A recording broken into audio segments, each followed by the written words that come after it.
Happy new year. எப்படி இருக்கீங்க? Thank you. நம்மளும் ஒரு நம்மளும் ஒரு புது சந்தோஷம். நம்மளும் ஒரு புது நாளில் நிற்கிறோம். என்ன புதுசுன்றது இன்னொரு பக்கம். பட் ஹாப்பி நியூ இயர்னு எல்லாம் சொல்கிறாங்க. ஒவ்வொரு நியூ இயர் ஆரம்பிக்கும் போது அது ஹாப்பியாக இருக்கணுன்ற ஒரு நம்பிக்கையில் தான் அந்த விசுவாசத்தில் தான் சொல்கிறோம். ஆமாம் ஹாப்பி நியூ இயர்ன்ற ஆமாம் அது ஹாப்பி நியூ இயராக இருக்கிறதும் இல்லாததும் ஆண்டவருடைய கரத்தில் இருக்குது, நம்ம கரத்துலேயும் இருக்குது. ஆமாம் பொதுவாக அது ஹாப்பி நியூ இயராக இருக்கணும் தான் கர்த்தர் விரும்புகிறாரு எல்லாமே. பட் நம்ம வந்துட்டு அதை எப்படி வச்சுக்கிறோன்றது நம்மகிட்ட தானே இருக்குது. ஆண்டவர் நம்மக்கிட்ட கொடுத்துருவாரு. அதை நம்ம எப்படி ஹேண்டில் பண்ணுறோங்கிறது இருக்குல்ல. ஆமாம் அதில் ரொம்ப சந்தோஷம். கடந்த ஒரு வருஷத்தை முடிச்சிட்டோம். ஆமாம் ஃபாஸ்ட்டாக இப்போ தான் ஆரம்பித்த மாதிரி இருந்துச்சு. 12 மாதத்தை ஓடி முடிச்சிட்டோம். அதுவே ஒரு பெரிய ஆசீர்வாதம் தான் நமக்கு, இல்லையா? நாட்களும் ஓடிட்டே இருக்குது. ஆனால் ஒன்று என்னென்னா, வருஷங்கள் தாண்டி வரும்போது பிரச்சனைகள் கூடுற மாதிரி இருக்குது, விலைவாசி கூடுது. அப்புறம் சுற்றி பார்த்தா ஒன்றும் ஹாப்பியாக இருக்கிற மாதிரி ரொம்ப இல்லை. ஆனால் இதன் மத்தியில் கடவுள் ஏதோ சொல்கிற மாதிரி தோணுது. இல்லை, ரொம்ப வித்தியாசமாக இருக்குல்ல. நான் எப்பவுமே சொல்லுவேன், பர்த்டேங்க இருக்கு இல்லையா, 1 இயர் முடியுது இல்லை. ஆமாம். இதை நம்ம எப்படி பார்க்குறோன்னா, பிள்ளைக்கு 1 வயசு ஆயிடுச்சு, 2 வயசு ஆயிடுச்சு, 20 வயசு ஆயிடுச்சு, 50 வயசு ஆயிடுச்சு, சந்தோஷமாக கொண்டாடுறோம். இது ஒரு ஆங்கிள் தானே வச்சுங்களேன். இன்னொரு ஆங்கிள் அதை பார்த்தீங்கன்னா, அவருடைய வாழ்நாளில் 50 வருஷம் முடிஞ்சிருச்சு, இன்னும் மிச்சம் கொஞ்சம் தான் இருக்குது, 20, 70, 30 இருக்குது. இந்த ஆங்கிளை பார்த்தா துக்கமாயிடும். ஸோ அதனால் நம்ம எப்படி பார்க்க ஆரம்பிக்கிறோன்னா, சரி ஓகே 50 முடிஞ்சாலும் அதை நம்ம சந்தோஷமாக பார்ப்போம் அப்படின்னு தான். பொதுவாக நம்ம இந்த 2025 முடிஞ்சு 26க்குள்ளே வந்துட்டோம். கணக்குப்படி பார்த்தீங்கன்னா, இந்த வருஷத்தை ஓடுறதுக்கு ஆண்டவர் எவ்வளோ பெரிய கிருபை தந்திருக்கிறாரு. பைபிள் முழுக்க உள்ள நல்ல விஷயம் என்னென்னா, கர்த்தர் செய்த நன்மைகளுக்கு நான் எண்ணத்தை செலுத்துவேன், ரட்சிப்பின் பாத்திரத்தை எடுத்துக்கொண்டு அவரை தொழுது கொள்வேன் தானே இருக்குது. ஒரு வருஷத்தை நான் முடிச்சிருக்கிறேன் கர்த்தருடைய கிருபையினால். நான் வரப்போகிற வருஷத்தை ஒரு எக்ஸ்பெக்டேஷனோட இப்படி இருக்கும் அப்படி இருக்கும், ஆண்டவர் என்ன செய்ய போகிறாருங்கிறத நம்ம எப்போவுமே என்ன பண்ணுறோன்னா எதிர்பார்த்து அது ஒரு ப்ரேயர். ஆனால் தேங்க்ஸ் கிவிங்ன்றதே நம்மக்கிட்ட இல்லை, இப்போ மறந்துருச்சு. நன்றி அறிதல் இருதயம் உள்ளவர்களாக இருங்கள் இருக்கு. இந்த வருஷத்தில் எத்தனை பேர் பூமியை விட்டு கடந்து போயிட்டாங்க போன வருஷம். எத்தனை நாடுகளில் எவ்வளோ பெரிய சோகங்கள், யுத்தங்கள், பூமி அதிர்ச்சிகள் என்னென்னமோ நடந்ததில்ல. இது எதுவுமே இல்லாமல் உங்களே என்ன நல்லபடியாக உட்கார வச்சிருக்காருல்ல. இது எவ்வளோ பெரிய பிளஸிங் தானே. அப்போது இதுக்கு முதல்ல தேங்க்ஸ் கிவிங் தானே பண்ணணும். ஆமாம், ஆரம்பிக்கிற நோட்டே அந்த மாதிரி. அந்த நோட்டில் தான் இருக்குது. இப்போ நான் ஆக்சுவலாக எங்கள் அம்மா கர்த்தருக்குள்ள நித்திரை அடைஞ்சாங்க. எல்லோரும் அதை ஒரு ஸ்தோத்திர கூட்டம் அப்படி இப்படி. நான் சொன்னேன், தேங்க்ஸ் கிவிங் மீட்டிங் தான் அதை வைக்கணும். ஏன் அப்படின்னா, எனக்கு ஒரு நல்ல அம்மாவை கொடுத்தாரு, எங்களுக்கு ஒரு நல்ல ஒரு பிளெஸ்ஸிங்காக இருந்தாங்க, ரோல் மாடல் பிளெஸ்ஸிங்காக இருந்தாங்க, நல்லா பார்த்துக்கிட்டாங்க. ஸோ இப்படி ஒரு அம்மா இல்லைங்கிற நான் சோகத்தை விட இப்படி ஒருத்தர் கொடுத்தாருங்கிறது எனக்கு ஒரு பிளெஸ்ஸிங் தானே. நான் அதை அப்படி தான் பார்த்தேன், தேங்க்ஸ் கிவிங்காக தான் பார்க்குறேன். அதே மாதிரியும் நியூ இயர்க்குள்ளே போகிறதுக்கு முன்னாடி ஒரு தேங்க்ஸ் கிவிங். ஆமாம், அந்த நோட்டில் ஆரம்பித்தா நல்லாயிருக்கும். ஆண்டவர் இது வரைக்கும் செய்த நன்மைகள் ஏராளம். இது இத்தனை வருஷம் நம்மளை கொண்டாந்துருக்கிறாரு. ஆல்மோஸ்ட் நம்மளாம் ஒரு 50 கிராஸ் பண்ணிட்டோம்ல. ஸோ இத்தனை வருஷம் நடத்தியிருக்கிறாரு ஆண்டவர். ஆமாம். இன்றைக்கி நேயர்கள் கேட்குற கேள்வி முக்கால்வாசி, சரிங்க அதெல்லாம் ரைட்டுங்க, நியூ இயர்க்குள்ளே வந்துட்டோம், ஒரு பர்டிகுலர் வசனத்தை வச்சு ஓடணுங்க, அதாவது இது ஒரு பிடிச்சி ஓடணும், எல்லாம் ரைட்டு சந்தோஷமாக சொல்கிறீங்க, நான் ஓடணும்ல அப்படின்னு கேட்குறவங்களுக்கு என்ன சொல்லலாம்? பொதுவாக இந்த நியூ இயரில் 2 காரியத்தை ஜனங்க ஃபோக்கஸ் பண்ண ஆரம்பிச்சிட்டாங்க. ஒன்று ப்ராஃபஸி, இந்த வருஷம் என்ன நடக்கும், நீங்கள் கேட்காட்டி அது நடக்கும் இல்லையா? சரி, நீங்கள் கேட்டால் என்ன பண்ண போகிறோம். ஆமாம். 2வது, நமக்கு என்ன நடக்கும்ன்றதை சொன்னால் ஒத்துப்பீங்களா நீங்கள்? இந்த வருஷத்தில் உங்களுக்கு இந்த மாதிரி ஒன்று நடக்கும்னு சொன்னால் ஒத்துப்போமா? நம்ம அப்படி என்ன எக்ஸ்பெக்ட் பண்ணனா, இந்த வருஷம் எனக்கு என்ன பிளெஸிங் கிடைக்கும், அதுதான் நம்ம எக்ஸ்பெக்டேஷன். சந்தோஷமான விஷயத்தை சந்தோஷமான விஷயத்தை நம்ம சொல்லணும் இல்லையா? ஸோ அதை அவங்க இதாக்கிட்டாங்க, எதிர்பார்க்குறாங்க. 2வது, இந்த 1ஆம் தேதியான ஒரு வாக்கு தத்தம் அப்படின்னு ஒன்று இருக்குல்ல, டெய்லி வரணும். அது டெய்லி தான். இன்னொன்று நான் எப்பவுமே நினைப்பேன், கர்த்தரை இவ்வளவு சமீபமாய் பெற்ற வேறு ஜனம் இது. கேட்ட உடனே நமக்கு வேர்டு கொடுக்குறாரு. சில சூழ்நிலைகள்லாம் நீங்கள் போய் அப்படி உட்காரும் போது ஒரு வேர்டு ஒன்று கொடுப்பாரு பாருங்க, அது நியூ இயராக இருக்காது, நியூ மந்த்தாக இருக்காது, எப்போ கேட்குறோமோ அப்போ கொடுத்துட்றாரு இல்லையா? அப்போ ஆண்டவர் நியூ இயருக்கு வெயிட் பண்ணுறது இல்லைல்ல, அவருக்கு தொடர்ந்து பேசிட்டு இருக்காரு. அவர் ரெடி, எப்பவுமே அவருடைய ஆயத்தமாக இருக்குது, அவர் நம்மகிட்ட பேசுறதுக்கு ரெடியாக இருக்கிறார். நம்ம தான் அந்த ஒரு நியூ இயரை ஃபிக்ஸ் பண்ணிக்கிறோம். இன்னைக்கு தான் ஆண்டவர் எனக்கு பொதுவாக சொல்வார் அப்படிங்கிறது ஒரு ஆங்கிள் நான் சொல்லக்கூடியது. ஆனால் இப்போ நான் இவ்வளோ பேசுகிறேன்ல, எனக்குமே ஒரு 25 வருஷத்துக்கு முன்னாடி இந்த நியூ இயர் இந்த வேர்டு எனக்கு ரொம்ப இம்பார்ட்டண்ட்டாக இருந்தது. ஏன்னா அப்போது நான் பாலை உண்ணுகிறனாக இருந்தேன். பவுல் சொல்வார், குழந்தைகளாக இருக்கிறீர்கள். அப்போ அந்த காலத்தில் எனக்கு அது என்னவாக இருந்தது, தேவைப்பட்டுச்சு. ஆமா. ஸோ இதை நம்ம குறை சொல்கிறத விட, நான் எப்படி பார்க்குறேன்னா, இதை குறை சொல்கிறத விட ஆவிக்குரிய வாழ்க்கையில் வளர்ந்து வந்துருங்க. அப்போ உங்களுக்கு இதெல்லாம் தேவைப்படாது. 1ஆம் தேதி வாக்குத்தத்தம், 1ஆம் தேதி தீர்க்க தரிசனம், இதெல்லாம் தேவைப்படாது. அப்படி வருகிற வரைக்கும் இது தேவைப்படுகிறது. ஆனால் சிலர் சபைகள், சில ஊழியக்காரர்கள் இவங்களை இப்படியே வச்சுக்கணும்னு விரும்புகிறாங்க. விசுவாசிகளை இந்த 1ஆம் தேதி வாக்குத்தத்தம் இந்த அந்த வருஷத்துக்கானது, ஆனால் அது குழந்தைங்களுக்கு தேவை.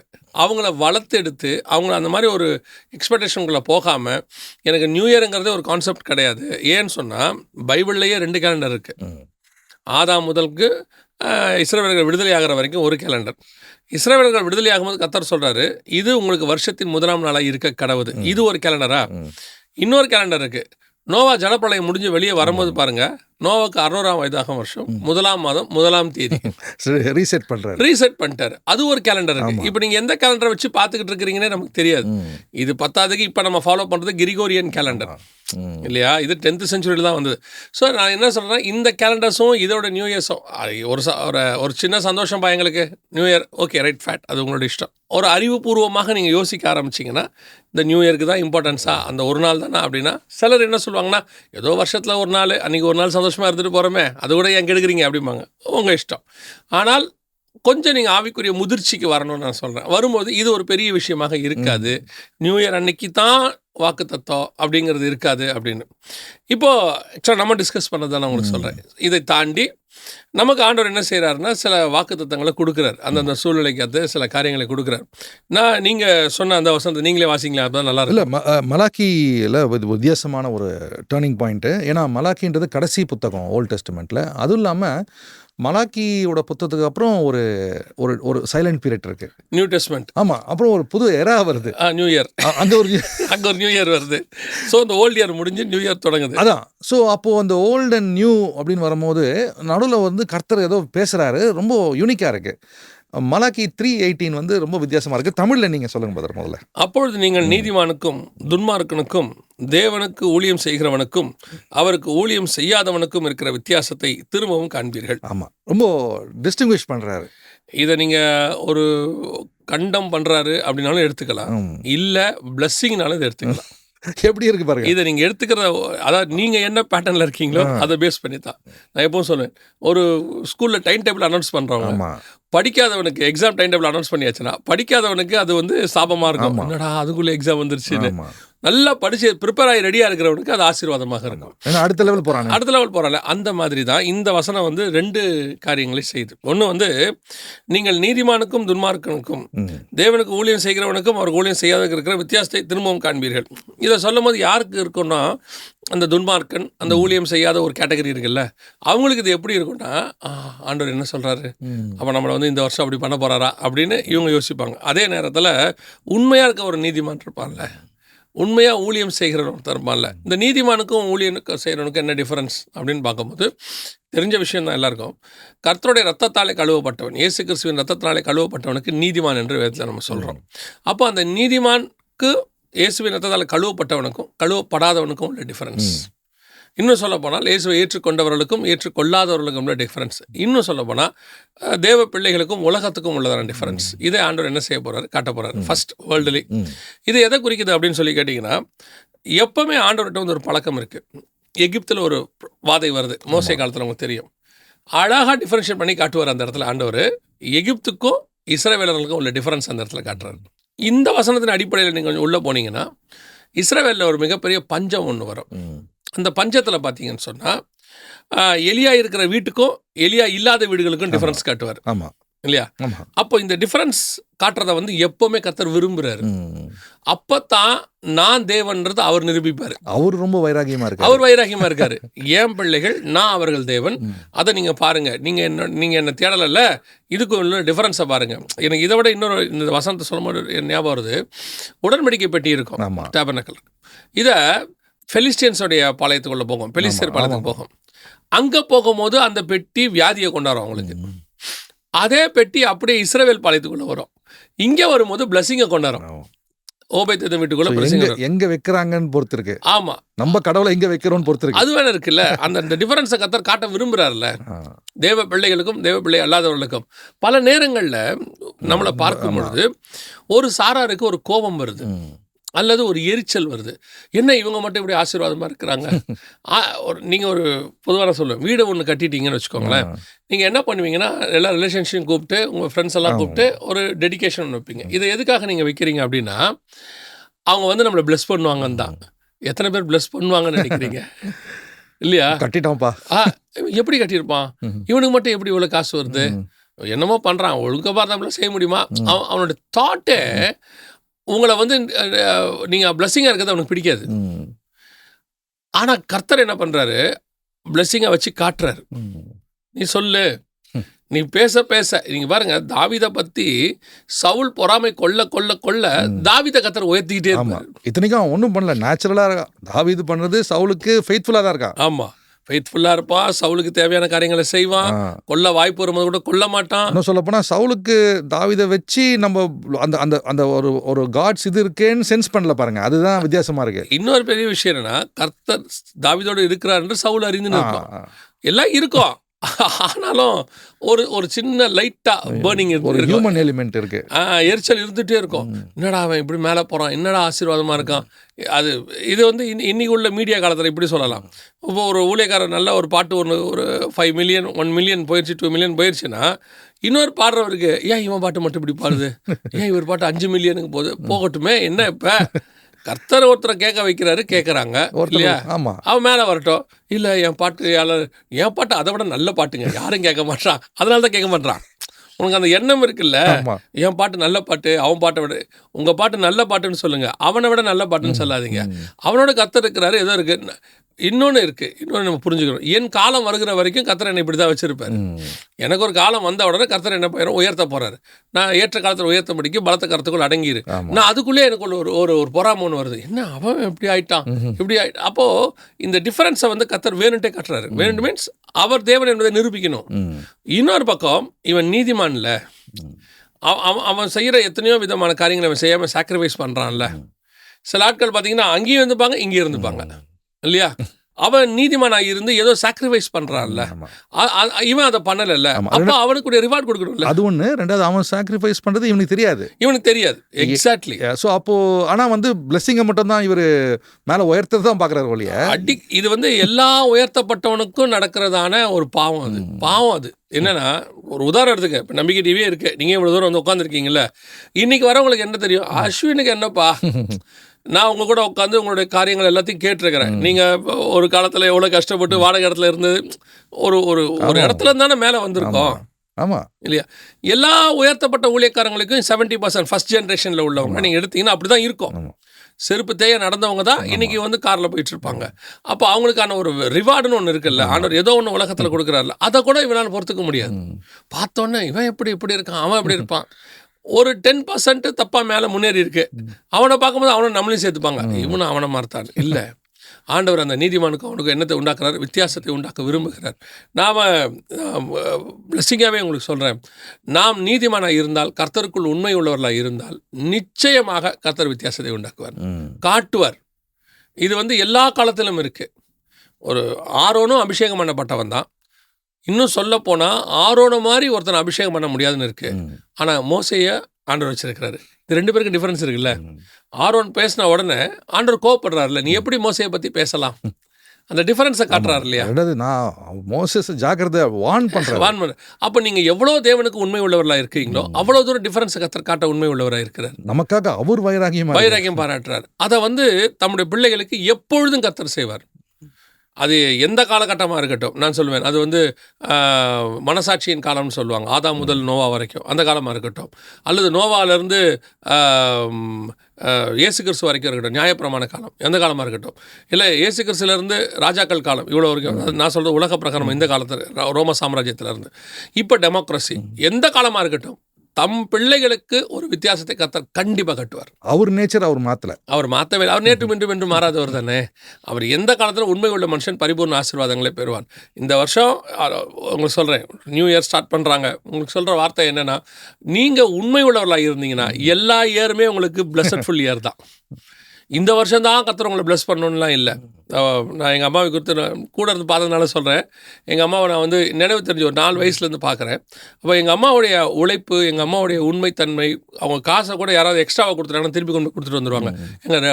அப்போல்லாம் வந்து ரூபா 2 ரூபா தான், எங்கள் 2 ரூபா அதிகமாக இருக்குங்க அப்படிம்பாங்க. அந்த மாதிரி யாருடைய காசையும் சிலர்லாம் எங்கள் அம்மாட்ட கொண்டு வந்து, அப்போல்லாம் அந்த மாதிரி பேங்க் சிஸ்டம் ரொம்ப கிடையாது, எங்கள் அம்மாட்ட கொடுத்து கொஞ்சம் வச்சுக்கங்கன்னு அப்புறம் வாங்கிப்பாங்க. எப்போ வந்து கேட்டாலும் எடுத்து கையில் கொடுத்துருவாங்க. அந்த மாதிரி ஒரு உண்மைத்தன்மை அவங்ககிட்ட இருந்துச்சு இல்லையா. அவங்களுடைய முடிவை நான் பார்க்குறேன். 81 வயசில் கத்தரோட நித்திரை அடைஞ்சாங்க. அந்த 81 வயசுக்குள்ளே கத்தரவங்களை உயர்த்தி கொண்டு வந்து உட்கார வச்சு எத்தனை பேருக்கு ஆசீர்வாதமாக மாற்றினார்னு பார்க்குறேன். உண்மை உள்ளவர்களுக்கும் உண்மை இல்லாதவர்களுக்கும் கத்தர் நிச்சயம் ஒரு டிஃப்ரென்ஸ் காட்டுவார். இப்போ இதில் ரெண்டாவது பார்ட் இருக்கு. இதுதான் ஒரு டேஞ்சரான பார்ட். இப்போ அடுத்த பக்கம் மறுபக்கம் அது என்னன்னா, ஊழியம் செய்கிறவனுக்கும் ஊழியம் செய்யாதவனுக்கும் இருக்கும் வித்தியாசத்தை திரும்பவும் காண்பீர்கள். திரும்பவும் நீங்கள் காண்பீர்கள். அதாவது மினிஸ்ட்ரி பண்ணுறவங்களுக்கும் மினிஸ்ட்ரி, இது ஊழியக்காரங்களையும் குறிக்கும். இப்போ நம்ம விசுவாசியை பற்றி இவ்வளோ பேசணும்ல, இப்போ நம்மளுமே மினிஸ்ட்ரி தானே பண்ணிட்டு இருக்கோம். இது ஒரு வகையான மினிஸ்ட்ரி தானே. அதுலேயே மினிஸ்ட்ரியிலேயே 2 பார்ட் இருக்குல்ல, காட்ஸ் ஒர்க் இருக்குது, காட்ஸ் வில் இருக்குல்ல. காட்ஸ் வில் இருக்குது, காட்ஸ் ஒர்க் இருக்குது. நான் அதை எப்படி சொல்லுவேன்னா, காட்ஸ் பெர்மிஷன், காட்ஸ் வந்து வில் அப்படின்னு சொல்லுவேன். கர்த்தருடைய அனுமதியும் கர்த்தருடைய சித்தமும். கர்த்தருடைய அனுமதிங்கிறது வந்து உங்களுக்காக எனக்காக அவர் இறங்கி வந்து செய்கிறது. கர்த்தருடைய சித்தங்கிறது அவர் சித்தத்துக்கு நம்மளை கொண்டு போய் செய்கிறது. ரெண்டு இருக்கு. டாபர்னக்கல் வந்து காட்ஸ் வில், மோசையை கூப்பிட்டு சொல்லுவார், இதை கட்டு அப்படிம்பாரு. ஆனால் டெம்பிள் வந்து காட்ஸ் வில் கிடையாது, காட்ஸ் பர்மிஷன். டேவிட் கேட்டாம்பா, நீ கேட்ட, நான் டெம்பிள் கேட்கவே இல்லை, ஆனால் நீ கேட்ட, சரி கட்டு அப்படிம்பார். அந்த டெம்பிள் உள்ள ப்ராப்ளம்ஸ்னு கொஞ்சம் இருக்க தான் செய்யும், இன்னி வரைக்கும் இருக்கும். ஸோ அந்த மாதிரி இப்போ ஊழியம் செய்கிறதுல, இதில் ஊழியம் இந்த வந்து இங்கே என்னென்னா, எப்படி ஊழியம் செய்கிறாங்கன்றத பேசலைங்க. ஊழியம் கண்டிப்பாக செய்யணும்னு பேசுது. ஓகே, ஊழியம் செய்கிறவங்களுக்கும் ஊழியம் செய்யாதவங்களுக்கும். கடைசி காலத்தில் இப்போ ஜனங்கிட்ட இருக்க வேண்டிய மிக முக்கியமான சுபாவத்தில் ஒன்று, they want to do the ministry. இந்த மினிஸ்ட்ரியை வந்து எது மினிஸ்ட்ரி அப்படின்னு சொன்னால், எல்லாரும் உடனே அப்படியா அப்போ நாங்கள் எல்லாத்தையும் விட்டுட்டு ஃபுல் டைமாக வந்து ஆண்டவருக்கு இவாஞ்சலிஸ்டாக பாஸ்டராக இல்லை. நீங்கள் இப்போவே மினிஸ்ட்ரி பண்ணலாம். இப்போவே நீங்கள் இருக்க நிலைமையில மினிஸ்ட்ரி பண்ணலாம். இப்போ பாருங்கள், அக்கிலா பிரிஸ்கில்லா வீட்டுக்கு பவுல் போகிறாரு இல்லையா. கிட்டத்தட்ட 1.5 வருஷம் அங்கே இருக்கிறாரு. அந்த 1.5 வருஷம் அவங்க பண்ணதுக்கு பேர் என்ன? மினிஸ்ட்ரி தான். அது இட்ஸ் அ மினிஸ்ட்ரி. எவ்வளோ பெரிய மினிஸ்ட்ரி. அந்த 1.5 வருஷம் அவங்க பண்ணாட்டி இவர் ரெடி பண்ணி அடுத்தது போகிறாரு. இவர் போய் அடுத்து எபேசுக்கு போகணும்ல. 13 விஷயங்கள் நியூ டெஸ்டமென்ட் எழுதியிருக்காரு. இவர் ஒரு வீட்டில் தங்கி உட்கார வச்சு ஒருத்தருக்கு 1.5 வருஷம் சாப்பாடு போடுவீங்களா நீங்கள்? இல்லையா. பவுல் வேலை பார்த்தாரு, அது வேற விஷயம். அது அவருடைய கில்ட்டி. அவர் சொல்ல, ஐயோ நான் சும்மா உட்காந்து சாப்பிட்றோமே, நான் அங்கே உட்காந்து யார் கையில் சாப்பிட வேணான்னு நான் வேலை பார்க்குறாரு. அது அவருடைய விஷயம் அது. ஆனால் ஒரு மனுஷனை ஏற்றுக்கொண்டு 1.5 வருஷம் வீட்டில் உட்கார வச்சு, ஒரு தேவ மனுஷனை உட்கார வச்சு, இப்போ அதில் பாருங்கள், மற்றவங்களுக்கும் ஆக்கிலா பிரிஸ்கிலாவுக்கும் டிஃப்ரென்ஸ் இருக்குது. இப்போ நீங்கள் சும்மா ஆக்கிலா பிரிஸ்கிலாவே எடுத்துக்கோங்களேன். ஒரு சின்ன இதுக்காக சொல்கிறேன், ஒரு டிரான்ஸ்ஃபர்மேஷனை பாருங்கள். இவங்க யாருன்னு கேட்டிங்கன்னா, லிட்ரலி தே ஆர் ஃபிஜிட்டிவ்ஸ், அகதிகள். கிளாவுதிய ராயன் வந்து என்ன பண்ணுறாரு, எல்லாரும் ரோமாபுரி விட்டு போங்க அப்படின்னு சொன்ன உடனே, இவர் ஆக்சுவலாக இவங்க வந்து கிரீக், இவங்க என்ன செய்கிறாங்கன்னா போகிறார். ஆக்கிலாங்கிற அந்த பேர் வந்து கிரீக் பேர். அது சரி போகிறாங்க, போய் அவங்க தங்கி இருக்கிறாங்க. அங்கே போய் இருக்கும்போது இவர் என்ன பண்ணுறாரு, அவங்க வீட்டில் போய் தங்கி இருக்கிறாரு. சரியா. ஃபஸ்ட்டு ஒரு சாதாரண ஒரு ஊழியக்காரனை இவங்க வந்து ஒரு மனுஷனாக ஏற்றுக்கொள்கிறாங்க. 1.5 வருஷம் இவர் கூட படிக்கிறாங்க, உட்காந்து வீட்டுக்குள்ளே வந்து படிக்கிறாங்க, லேர்ன் பண்ணுறாங்க. அடுத்த 1.5 வருஷம் கழிச்சு பவுல் என்ன பண்ணுறாரு, கிளம்பி எபேசுக்கு போகிறாரு. அங்கே போகும்போது இவங்க கூட போகிறாங்க, எக்யூப் ஆயிட்டாங்க, கூட மினிஸ்ட்ரிக்கு புறப்பட்டு போயிட்டாங்க. அதை விட பெரிய விஷயம், அங்கே வந்த உடனே பவுல் அவங்களை விட்டுட்டார். அவர்களை விட்டு பவுல் வேற ஊருக்கு போயிட்டாரு. அவர் நெக்ஸ்ட் லெவல் போறாரு. இப்போ இவங்க இல்லை பவுல் நான் உன் கூடவே இருக்கிறேன், எங்களுக்கு வேற ஒன்றும் தெரியாதுன்னு சொல்லலை. அவங்க அந்த ஊரில் இருக்காங்க. ஏன் அந்த ஊரில் இருக்கிறாங்கன்றதுக்கு பின்னாடி ரீசன் இருக்கு. நீங்கள் திருப்பி அடுத்து பார்த்தீங்கன்னா, அங்கே அப்பல்லோன்னு ஒருத்தர் வரான். அவர் வராரு, அப்பல்லோ மினிஸ்ட்ரிக்கு வரான். அவனும் ஒரு கிரீக் தான். Is also very good speaker, very good teacher. வேதத்தில் வந்து இது பண்ண அவர் வந்த உடனே ஆக்கிலா பிரிஸ்கிலா என்ன பண்ணுறாங்க, வீட்டுக்கு கூப்பிட்டு போகிறாங்க. ஆமாம், கூட்டு போய் தேவனுடைய மார்க்கத்தை குறித்து திட்டமாய் அவனுக்கு விவரித்து காண்பித்து, நவ் தேர் எக்ஸ்பிளைனிங், இந்த மாதிரி நீ பேசுகிற கரெக்ட் தான், ஆனால் இப்படி இருக்குது, இந்த மாதிரி இருக்கு. இது அவங்க எங்கே படித்தாங்க, அவங்க பால்கிட்ட படித்தாங்க. பால்கிட்ட படித்தாங்க, இன்னொரு இடத்துக்கு ட்ராவல் ஆனாங்க. பால் போயிட்டாரு, இவங்க அங்கே ஸ்டே பண்ணாங்க. இப்போ அந்த இடத்துக்கு அப்போலோ வரான். அப்போ என்ன அர்த்தம், ஒரு இடத்துல படிக்கிற காலம் இருக்குது, ஊழியம் பண்ணுற காலம் இருக்குது, ஊழியனை உருவாக்குற காலம் ஒன்று இருக்குது. இந்த டிரான்ஸ்ஃபர்மேஷன் நீங்கள் ஆக்கிலா பிரிஸ்கிலாட்ட பார்க்கலாம். இதை ஒவ்வொரு விசுவாசியும் செய்யலாம்ல. இன்ஃபேக்ட் இந்த வருஷம் அப்படி நிறைய பேர் எழும்பணும். எக்ஸாக்ட்லி, எழும்பணும். இன்னைக்கு ரிசீவ் பண்றது மட்டும் இல்ல, உங்க வீடுகளை முதல்ல கர்த்தருக்கு திறந்து கொடுக்கலாம். நீங்க பெரிய மினிஸ்ட்ரி பண்ண வேணாம். உங்கள் வீட்டில் உங்கள் சர்ச்சில் உள்ள ஆட்களை பாஸ்டர்ஸையோ அசிஸ்டன்ட் பாஸ்டர்ஸையோ கூப்பிட்டு நீங்கள் காட்டேஜ் ப்ரேயர் மீட்டிங் நடத்தலாம், ஒன்று சொல்லலாம். என்னவோ உங்களால் இயன்றதை செய்யலாம்ல. ஆண்டவர் என்ன செய்கிறாரு, உன்னால் முடியாததை செய்யின்னு சொல்லலை, முடிஞ்சதை செய். உன்னால் என்ன முடியுமோ அதை முழு பலத்தோடு முழு இருதயத்தோடு செய்யும் தான் சொல்கிறாரு. இந்த செய்கிற ஜனங்களுக்கும் செய்யாத ஜனங்களுக்கும் வித்தியாசத்தை ஆண்டவர் காண்பிப்பார். வித்தியாசத்தை அவர் காமிக்கிறார், அவர் தான் காமிக்கிறார்.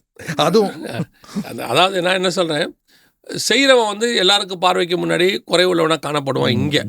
ஆனால் அவருடைய பார்வைக்கும் பெரியவனாக காணப்படுவான். இப்போ நீங்கள் எடுத்துக்கோங்க, மோசே பார்வோன் குமாரத்தின் மகன் அப்படின்னு இருக்கு, அதை விட்டுட்டு மினிஸ்ட்ரிக்கு வந்துட்டார். இப்போ உலகத்தின் பார்வைக்கு மோசே எப்படி இருப்பார்? உலகம் என்னப்பா இவ்வளோத்தையும் படைக்க தெரியாதவன்பா, பைத்தியக்காரனா நீ, எல்லாத்தையும் விட்டுட்டு அரண்மனையை விட்டுட்டு செங்கல் மிதிக்க வந்துட்டியா நீ, அடிமை அவங்களோட கூட தேவஜனங்களோட துன்பத்தை அனுபவிக்க தெரிந்து கொண்டான், இங்கே வந்துட்டியா நீ அப்படின்னு தான் நினைப்பாங்க. கர்த்தருடைய பார்வைக்கு அவர் சொல்றாரு, அவனை போல ஒருவன் பூமியில இல்லைன்னு. அவர் வேற ஆங்கிள் பார்க்குறாரு. அப்போது மினிஸ்ட்ரிக்காக ஒருத்தன் தன்னோட சஃபர் பண்ணிக்கிறான், இல்லை தன்னை கொஞ்சம் சாக்ரிஃபைஸ் பண்ணுறான், அல்லது கொஞ்சம் எதையோ விட்டு கொடுக்குறான்னு சொல்லும் பொழுது உலகத்தின் பார்வைக்கு அது பைத்தியமாக தான் இருக்கும். நீங்கள் கர்த்தருக்கு ஏதாவது செஞ்சீங்கன்னா, நான் இந்த மினிஸ்ட்ரிக்கு வரும்போதே சொல்கிறேனே, வரும்பொழுது ஏற்றுக்கொண்டவர்கள் 2 பேர் 3 பேர், அவ்வளோதான். 2 பேருக்கு மேலே இல்லை.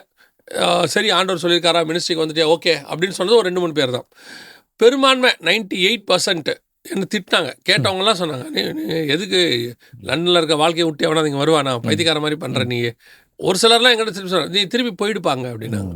அதை நான் பார்க்குற பார்வை எப்படி இருந்திருக்கணும், ஐயோ எல்லாரும் இப்படி சொல்கிறாங்க, நானும் அப்படி தான் பார்த்தேன். ஒரு டிப்ரெஷன் வர தொடங்கிருச்சு. ஆனால் கர்த்தருடைய பார்வையில் எப்படி இருந்துச்சுன்னா வேறு மாதிரி இருந்துச்சு. கர்த்தர் என்ன சொல்கிறாரு, நீ தொடர்ந்து செய், நான் உன் கூடவே இருக்கிறேன். ஒரு 11 மாதம் ஒன்றுமே இல்லை. அதுக்கு பிறகு கர்த்தர் எடுத்து பயன்படுத்த ஆரம்பித்தார். எதுக்கு சொல்ல வரேன், ஊழியம் செய்கிறவனுக்கும் ஊழியம் செய்யாதவனுக்கும் உள்ள வித்தியாசத்தை கர்த்தர் கண்டிப்பாக காட்டுவார். இன்னும் சொல்ல போனால் ஸ்டாண்ட் எடுக்கிறவங்களுக்கும் ஸ்டாண்ட் எடுக்காதவங்களுக்கும்.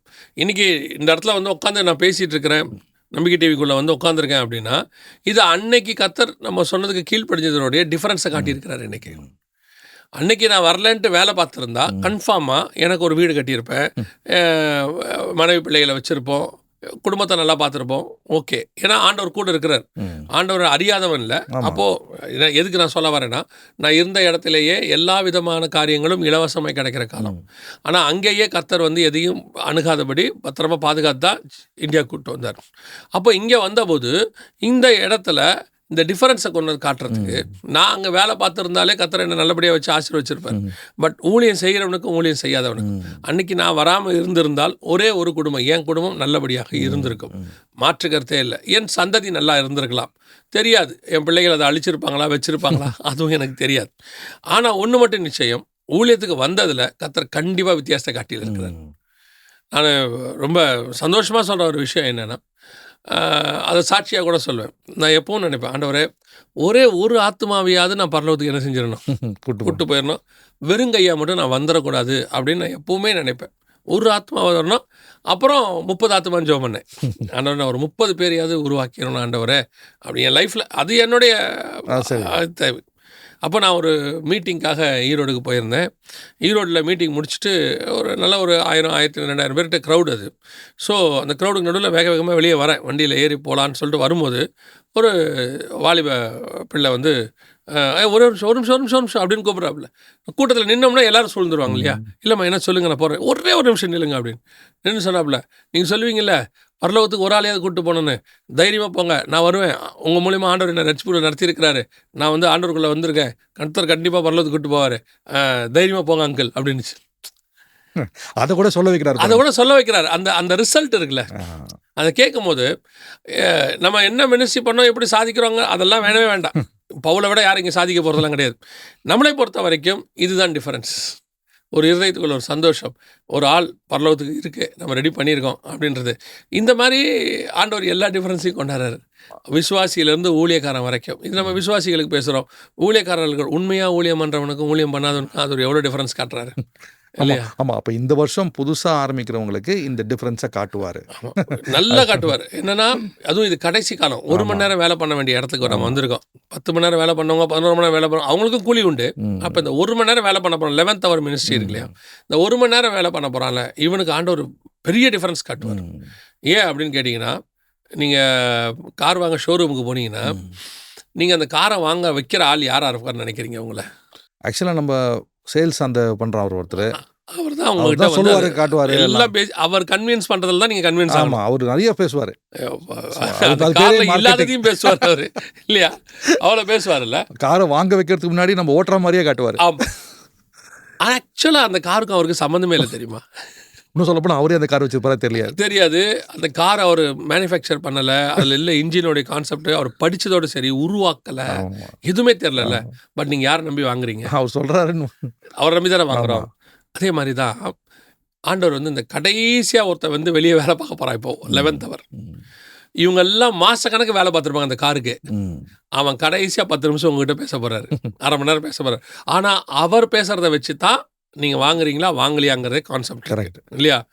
அந்த மாதிரி இந்த மினிஸ்ட்ரி 11th hour லாஸ்ட் அவர் செய்ய போகிற மினிஸ்ட்ரியும் very important, very very important.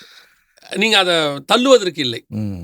என்னால் கூட செய்ய முடியுமான்னு கேட்குறாங்க சில பேர். செய்ய முடியும்னு சொல்லி இந்த நியூ இயர், இந்த 11th hour நீங்கள் செய்ய போகிற மினிஸ்ட்ரி இருக்கு இல்லையா, இந்த இயர் இவங்க செய்ய போகிறதில்ல, நீங்கள் செய்யுங்க. God will make the difference. உங்களுக்கும் செய்கிறவனுக்கும் செய்யாதவனுக்கும். நான் என்ன செய்ய போகிறேன், நான் என்ன பண்ண போகிறேன், என்னை வச்சு என்ன பண்ண முடியும், எனக்கு ஒன்றுமே இல்லை, உங்கள்கிட்ட ஒன்றுமே இல்லை, நீ இருக்கல்ல. நான் அப்படிதான் சொல்லுவேன், நான் இருக்கல்ல, பேச முடியுமில்ல, மூச்சு இருக்குல்ல, எழுத முடியுமில்ல, ஏதோ ஒன்று செய்ய முடியுமில்ல, கர்த்தருக்கென்று எதையாகிலும் இந்த வருஷத்தை நீங்கள் ஆண்டவருக்கு மட்டும் யூஸ் பண்ணாங்கன்னா, ஏன்னா இனி வருகிற ஒவ்வொரு வருஷமும் இம்பார்ட்டன்ட். ஒருவேளை காட் இந்த வருஷம் வந்துட்டாருன்னா, இந்த வருஷம் நீங்கள் பண்ண போகிற மினிஸ்ட்ரி வெரி இம்பார்ட்டன்ட். ஸோ அது இன்னும் சொல்ல போனால் நம்ம தான் ஃபினிஷிங் ஒர்க். ஆமாம், விழித்திருந்து வேலை செய்யணும், விழித்திருந்து வேலை. அப்போ நம்ம வெரி இம்பார்ட்டண்ட்டான இடத்துக்கு வந்துட்டோம். இந்த வருஷம் எல்லோரும் எதிர்பார்க்குறத சொல்கிறேன், அவங்க ஆசீர்வாதமாக இருக்குன்னு நினைப்பாங்க. ஆசீர்வாதத்துடைய ஃபார்முலா இது. நீங்கள் கர்த்தருக்கு மட்டும் உண்மை உள்ள நீதிமானாகவும், கர்த்தருக்கு முன்பாக அவர் கொடுக்கறதான எதையாகிலும் அவருக்கு செய்ய ஆரம்பிங்க. கர்த்தர் நிச்சயம் உலகத்துக்கும் உங்களுக்கும் பெரிய வித்தியாசத்தை காட்டுவார். இந்த ஒரு வசனத்தை வச்சு இந்த வருஷம் ஃபுல்லாக ஓட்டலான்னு நினைக்கிறேன். ஏன்னா அவ்வளோ டெப்த் இருக்குது அந்த ஒரு லைனில். அதுவும் இல்லாமல் மெலாக்கி ஒரு லாஸ்ட் சாப்டர், புது நியூ டெஸ்டமெண்ட் வருது, கடைசியாக சொல்கிற இது. இப்போ நம்ம இந்த நியூ இயரில் இருக்கோம், இந்த வார்த்தையை ப்ராஃபிட்டிக்காகவே நிறைய நேர்கள் எடுத்துட்டாங்கன்னா எப்படி மாறும் பாருங்களேன். கண்டிப்பாக ஒன்று முடிஞ்சு இன்னொன்று ஆரம்பிக்கிறதான இடத்துல தான் இது இருக்குது, வேர்ட் இருக்குது. So God will give the new start. சரியா? நான் திருப்பியும் சொல்கிறேன், நான் நியூ இயர் அந்த கான்செப்டுக்குள்ளேயே பேசலை. இதை ஒரு நியூ ஸ்டார்ட்டாக, ஒரு நியூ பிளெஸ்ஸிங்காக கர்த்தர் செய்ய வல்லமை உள்ளவராக இருக்கிறார். ரொம்ப மிக்க நன்றி ஜெகன். இப்போ நான் சொல்கிறேன், happy new year. Thank you again, wish you the same. நேயர்களுக்கும் ஹாப்பி நியூ இயர். தொடர்ந்து நம்ம இந்த வசனத்தை பேஸாக வச்சு டிஃபரன்ஷியேட் பண்ண அவர் ரெடியாக இருக்காரு, நம்ம ஓடனா அவர் ரெடியாக இருக்காரு, நம்ம கை கொடுப்பாரு. நன்றி, வணக்கம் அண்ட் ஹாப்பி நியூ இயர்.